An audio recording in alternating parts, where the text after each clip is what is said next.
They showed up at my door at 11 in the morning. My mother, my father, and my brother's girlfriend, who I had met exactly twice. My 2 kids were at the kitchen table behind me eating cereal. My mother started talking before I had fully opened the door. Her voice was loud enough for my neighbors to hear. She said I had embarrassed the family. She said I had ruined everything. And then my brother's girlfriend, standing on my porch, looked past me at my children and said, "This is exactly why you weren't invited." My kids heard every word. They were 7 and 9. My mother called me on a Thursday evening, 4 days before Christmas. I was bathing my youngest when the phone rang. I let it go to voicemail, finished getting her dried and into her pajamas, got my older one settled with a book, and then sat on the edge of my bed and listened to the message. She didn't leave one. She called back immediately. I answered on the second ring and she started talking without saying hello. That was not unusual. My mother has never been someone who wastes time on the entrance of a conversation. She gets to the point, which I have always respected, even when the point is something I didn't want to hear. She said Christmas this year was going to be different. She said my sister Diane had been seeing someone seriously for about 5 months and that this was the first time she was bringing him to meet the family. She said his name was Theo, and that he came from a good family, and that Diane was nervous and wanted everything to go smoothly. I told her that sounded nice. I meant it. Then she paused. That pause was the real beginning of the conversation. Everything before it had been set up. She said Diane had a specific vision for how the day would look, that she wanted it calm and presentable, that she had asked if the children could sit it out this year. I was quiet for a moment.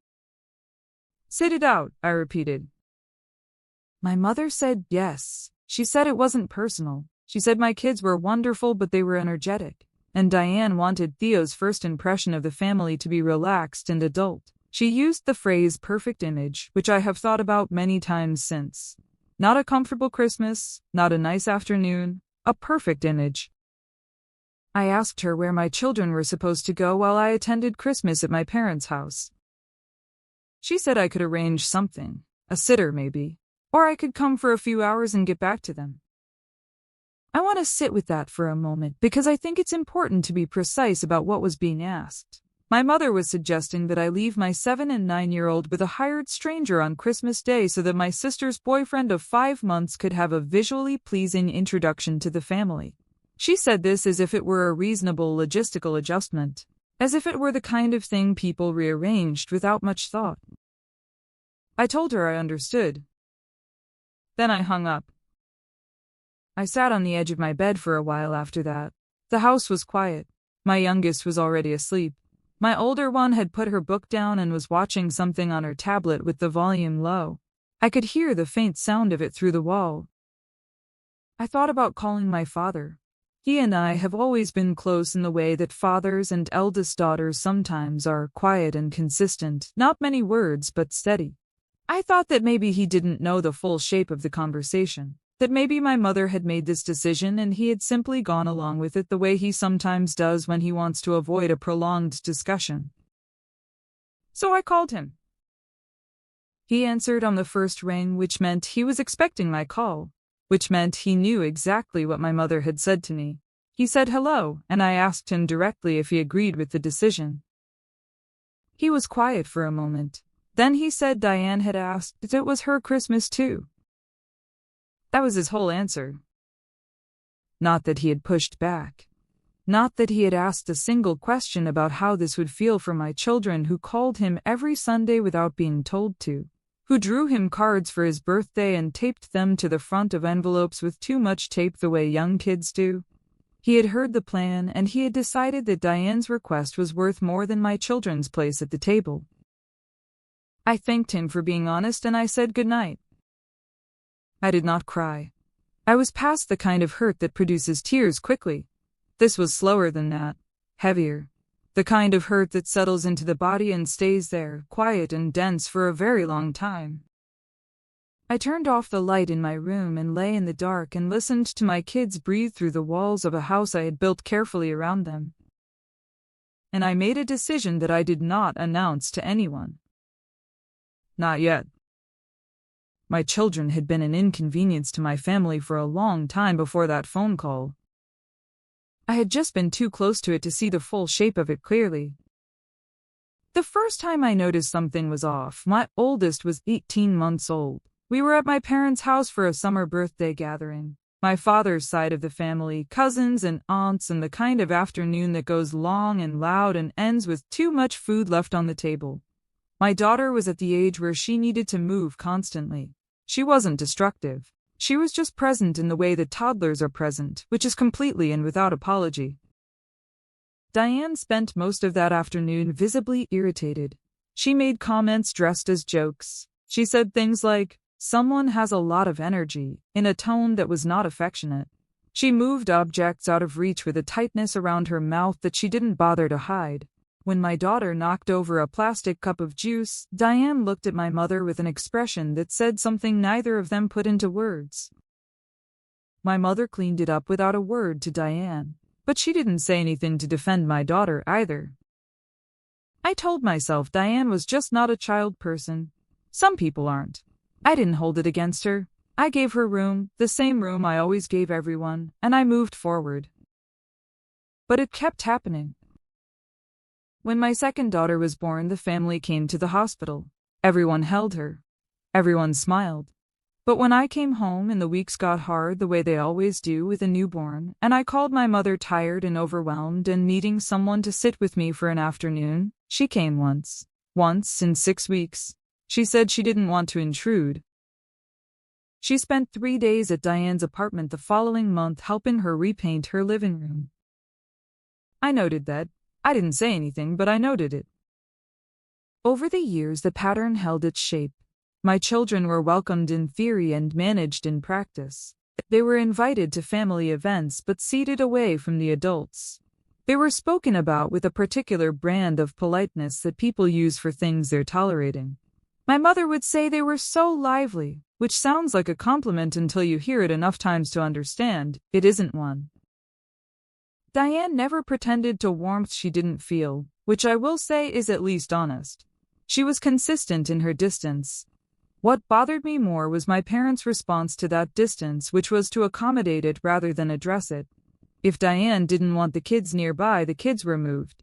If Diane found a gathering too chaotic, the gathering was restructured. She was the variable that everything else adjusted around. My children were 7 and 9 by the time of that phone call. They were old enough to notice things, old enough to feel the difference between a room that was happy to have them and a room that was making space for them out of obligation. Children feel that distinction in their bodies before they have words for it. I saw it in the way my older one got quieter at family gatherings, the way she stopped running to show my mother things she was proud of because somewhere along the way she had learned that the response she got wasn't quite worth the hoping. That broke something in me I haven't fully named yet. I had accepted being managed by my family for most of my adult life. I was the eldest. I was the one with children. I was the one who had taken a path that didn't fit as neatly into the image my parents had of what their family looked like. I had made my peace with being the one who adjusted. But my children had not signed up for that. They were 7 and 9 years old, and if they had done nothing except exist, and they were being quietly, consistently told that their existence was a problem to be solved. When my mother used the words perfect image on that Thursday phone call, something in me finally stopped negotiating. I had spent years trying to make my children small enough to fit inside my family's comfort. I had shushed them and redirected them and apologized for their noise and their energy and their realness. I was done apologizing for them. They were children. They were my children, and they were more than enough. I didn't call anyone on Christmas Eve. I didn't send a message to my mother explaining my feelings. I didn't call Diane to discuss the situation. I didn't reach out to my father hoping he might reconsider. I had said I understood, and I had hung up, and I meant it. I understood exactly what had happened and exactly what it meant, and I had nothing left to negotiate. Instead, I ordered pizza for dinner. My girls and I ate it on the living room floor with a movie on and the tree lights reflecting off the window and every blanket we owned piled around us. My youngest fell asleep on my arm. My older one stayed up later than she should have, and I let her because it was Christmas Eve, and some rules exist to be loosened on the right nights. I put them both to bed, and then I sat in the quiet of my living room and I let myself feel the full weight of what my family had decided. I didn't push it away. I didn't reframe it or soften it or look for the generous interpretation.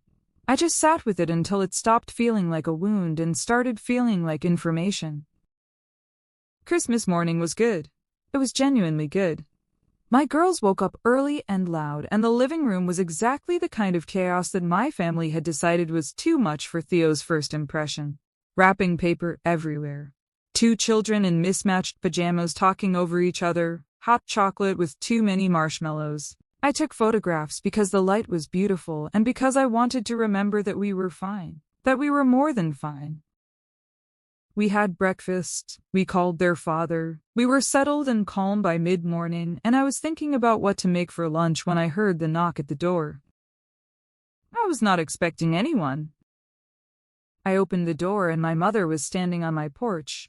My father was behind her, slightly to the left, with his hands in his coat pockets, and beside him, standing close to the edge of the step, was a woman I recognized as my brother Daniel's girlfriend. Her name was Justine. I had met her at a barbecue in the summer and once more at a family dinner in the fall. We were not close. We were barely acquainted. My mother started talking before I had fully processed who I was looking at. Her voice was raised, not screaming but raised in the way that people raise their voices when they want to sound justified rather than angry. She said I had embarrassed the family by not showing up, that Diane had been upset, that my absence had made the day awkward and that I had done it on purpose to make a point. I stood in the doorway and I did not speak. My father said my name once in a tone that I think was meant to be calming, but the effect was closer to tired. And then Justine spoke. She looked past me, directly past me at my 2 daughters who were standing at the kitchen table with their cereal bowls still in front of them, watching the door, and she said, clear and certain, without hesitation, "This is exactly why you weren't invited." The sentence landed in my hallway and stayed there. My older daughter, who is 9 and understands more than people remember to account for, put her spoon down slowly.